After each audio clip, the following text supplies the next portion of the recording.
आज मला जेवण बनवायचा फार कंटाळा आला होता. आज माझा लेझी दिवस होता. सकाळपासून मी खूपच आळस करत होते सगळ्या कामांसाठी. तर म्हटलं रात्री पण आपण लेझी डिनर करूया. तर मग चिकन आणायला गेले, चिकन आणलं आणि त्याचा मस्तपैकी खिचडी टाईप ऑफ भात बनवला असंच म्हणा. आणि जास्त मसाले वगैरे काही वापरले नाहीत. आपलं जे आलं लसूणची पेस्ट, कांदा वगैरे असंच सगळं वापरून मस्तपैकी बनवलं.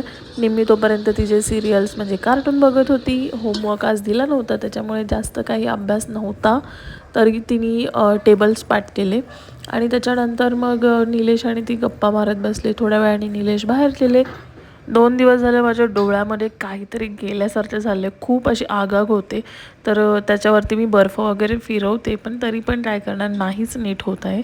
मला वाटते की थोडं इन्फेक्शन झालं आहे कारण मी आयलायनर वापरलं होतं. आणि अशी झाली मस्तपैकी खिचडी, चिकनची खिचडी. आवडली असेल तर नक्की लाईक